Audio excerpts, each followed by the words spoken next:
Bonjour, ce petit vidéo pour parler de mon établi et des plateaux tournants et des pièces mobiles qui me sont très utiles. Alors ces plateaux tournants, c'est tout simple, ils reposent tous sur ce genre de roulement à billes.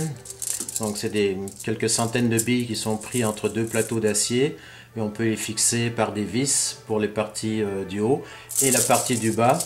Ça peut être posé directement et pour que ça ne glisse pas comme celui-là ici, j'ai simplement placé en dessous du papier d'émery qui fait que lorsque je pose le plateau, bien, il ne glissera pas.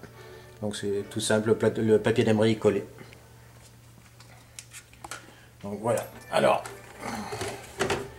on va commencer par celui-ci ici. Donc celui-ci est carré avec deux petits poteaux pour dégager au maximum la partie du dessous. Alors j'y range mon poinçon, des chiffres, une calculatrice, une petite balance classique Acara, une pierre Arkansas, un temps en acier, une autre balance, une bigorne. Dans la partie du haut, les boutrolles qui sont faciles à attraper suivant ce que je veux, les dés à emboutir, dés à cambrer, et puis des boutrolles de différentes dimensions. Ici, une petite pierre India que je retrouve toujours facilement parce qu'elle est toujours ici à sa place, donc c'est très facile. Ici, des enveloppes de travail qui sont en attente, alors le travail ne manque pas, je les ai mis à l'envers pour qu'on ne puisse pas voir les noms des clients. Ici, des perles, toutes sortes de choses qui attendent. Donc ce tourniquet est extrêmement pratique et je m'en sers très souvent. Ici, celui-ci avec des petits pots, des petits pots à épices. Alors le premier ici, celui-là, c'est une petite poubelle à émery, donc tout ce qui est petits morceaux de papier d'émery, disques de papier d'émery usagés, je les mets là-dedans plutôt que d'encombrer la peau avec les limailles. Ensuite, principalement ici, tous les gabarits dont je me sers, les croix, des fleurs, des papillons, des fleurs de lys, des cœurs, des feuilles d'érable ainsi que des feuillages. Ici, c'est des pièces en cours. Ça, c'est des gabarits de bagues comme ceci, qui permettent de tracer différents types de bagues avec déjà le corps de bague inclus. Donc, ici, d'autres fleurs de lys, des pendentifs avec des gabarits en négatif, des aiguilles. Et puis ici, des bandes de papier d'émery numérotées qui sont déjà découpées d'avance. Donc c'est extrêmement pratique d'avoir des petites bandes comme ça toutes prêtes. Ici, ce sont d'autres types de gabarits, de mandrins pour tourner des anneaux. Donc ici, un petit peu de platine qui traîne. Voilà.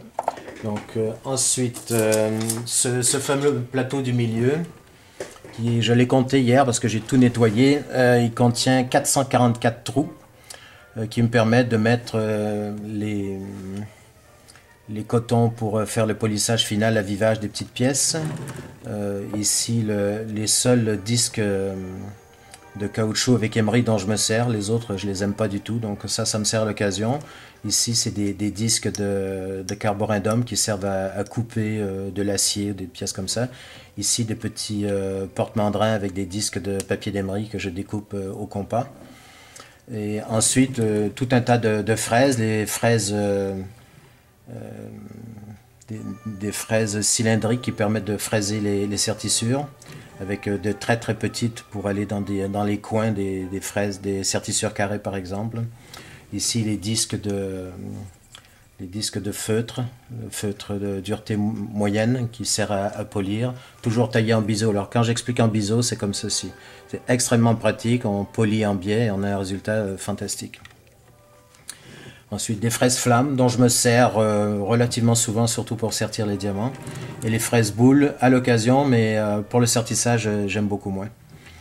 Ensuite, ici, une surface pour la soudure que je peux enlever ici. Donc c'est une simple plaque qui est attachée sur une seule vis derrière. Et ça me permet de pouvoir faire tourner la pièce pendant que je soude. Et une fois que c'est terminé, de renvoyer tout ça de côté.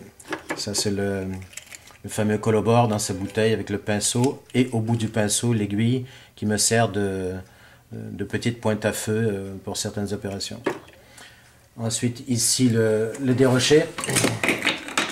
Oups, le dérocher qui est mobile, qui me permet dans certains cas de pouvoir avoir le dérocher très près de moi parce que j'aime bien observer ce qui se passe avec la bougie dans le bas, une petite réserve, de l'eau ici pour rincer et une réserve d'eau pour lorsqu'il manque de l'eau dans les dérochers, je me sers de celle-ci.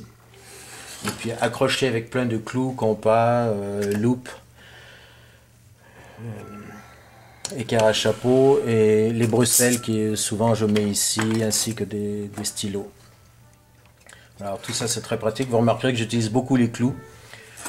Ici le pied à colis électronique, ciseaux, mon aimant. Alors ça c'est un aimant qui est issu de l'intérieur d'une vieille photocopieuse Canon. Dans les vieilles photocopieuses il y avait de l'encre qui était attirée de manière magnétique. Et donc il y avait un rouleau et ça c'est un gros aimant qui est à l'intérieur. Donc le tube extérieur est aluminium et j'ai bloqué par 2 pièces de monnaie serties. Donc ça c'est un outil qui est très pratique pour ramasser la limaille dans une peau. Ensuite ici cet autre tourniquet. Alors d'un côté j'ai des pots avec des bélières en or, avec les bélières et les anneaux à tous les dixièmes de millimètre. Ça commence à 6, 7, 8, 9, 10, 11 dixièmes. Il y a un petit ruban jaune ici qui m'indique que là c'est de l'or. Et lorsque je suis ici à un quart de tour, j'ai un carré jaune qui me dit que l'or est de ce côté. Et pareil ici pour les bélières en argent qui sont repérables facilement d'un coup d'œil à toute vitesse par la partie verte, avec le petit carré vert qui m'indique que les bélières en argent sont de ce côté. Ici les échoppes. Principalement des échoppes pointues avec les côtés légèrement arrondis et puis quelques échoppes plates, mais ça j'en reparlerai un autre jour sur une autre vidéo. Ici vous avez les limes aiguilles qui sont rangées dans des pots avec des dessins en couleur et qui me permettent de choisir parmi les limes d'eau d'âne, les limes feuilles de sauge, les limes rondes, les limes triangles et puis les limes carrées. Donc j'ai adopté ce système pour aller le plus vite possible et prendre un seul pot, choisir la lime dont j'ai besoin et remettre tout ça en place. Ensuite ici des roules-goupilles qui sont classées par le genre d'ouverture. Donc là c'est des ouvertures moyennes, ici c'est des ouvertures petites et ici des ouvertures beaucoup plus grandes. Comme ça j'ai pas à chercher.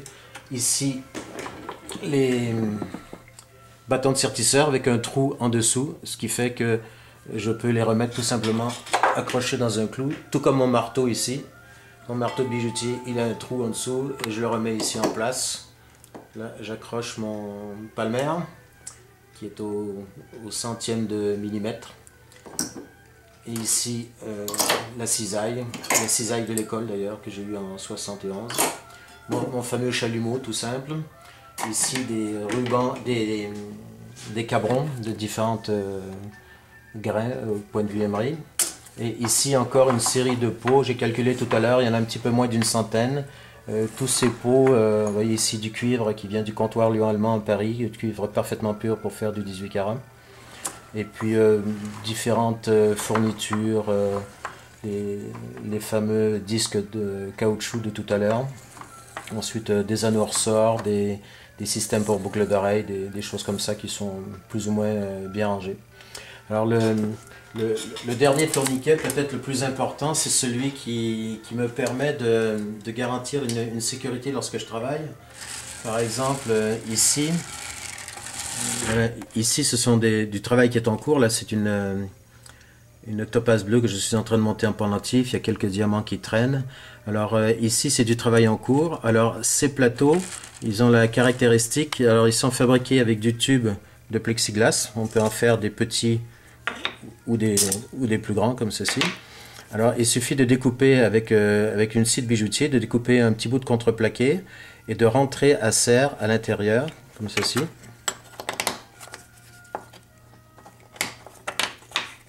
Voilà, donc le petit plateau il est comme ça, le fond en bois peut être nettoyé, retiré, mais ça tient très très bien. Et la particularité, c'est lorsqu'on le place dans le trou ici, le fond ici est au même niveau que le haut du tourniquet, ce qui fait que lorsqu'on place quelque chose dedans, eh bien, on va toujours le voir, ça ne risque pas d'être caché. Alors que ce soit un petit diamant, une perle ou un petit élément de travail, ne serait-ce qu'un petit anneau en or, eh bien, on est sûr de pouvoir le voir tout le temps. Donc j'ai une section ici qui représente le travail en cours, donc des pièces en fabrication. J'ai une section dans laquelle je mets les disques de papier d'émery. Ensuite, de la soudure, par exemple, soudure numéro 6, numéro 5 est faible pour quelques rares réparations. De la soudure platine, des pierres qui traînent, soudure argent 70, 65 et autres. Et ici encore des pièces qui traînent. Le gros avantage, et je vous disais, de ce genre de plateau tournant qui est caché en dessous d'une surface ici, c'est que lorsque je mets par exemple la pierre d'un client, admettons une émeraude, on sait que c'est fragile, eh bien je vais poser la pierre ici à l'intérieur et pendant que je travaille, je fais tourner le plateau et je sais que l'émeraude est quelque part derrière, cachée, et que rien ne peut lui arriver. Il n'y a aucun outil qui peut tomber, aucune flamme, rien du tout. Cette pierre ne subira aucun accident. Donc je sais que c'est une sécurité pour la pierre que je travaille au lieu de la laisser traîner quelque part. Ensuite, le fameux terroir du centre, qui moi me paraît obligatoire. Bon, ici, cette tablette est un peu petite, un peu vieille, un peu fatiguée, mais la tablette permet de dessiner. C'est extrêmement pratique d'avoir une tablette. Je ne pourrais pas concevoir un établi de bijoutier sans la tablette. Voilà. Et la cheville à plat, parce qu'elle permet de poser une pièce et elle y reste. Et si on met, par exemple, une bille quelconque, eh bien on peut la mettre ici, elle va rester, on peut regarder. Alors les chevilles qui sont penchées ne permettent pas ça, donc moi je considère que la cheville c'est non seulement un point d'appui, mais en même temps c'est une petite table sur laquelle on peut travailler, sur laquelle on peut poser par exemple, on peut poser le tas et le tas va rester là. Si la cheville est penchée, ça va glisser, ça va tomber. Donc il est logique d'avoir une cheville à plat. Même s'il y en a qui préfèrent le contraire, moi j'affirme que ça c'est la bonne solution.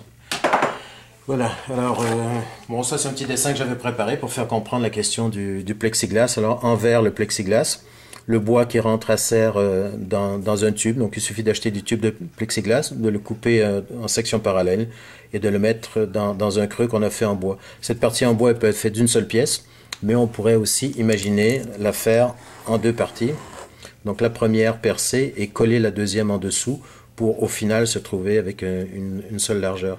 Donc la deuxième solution pourrait être plus facile, ça dépend de l'outillage dont on dispose.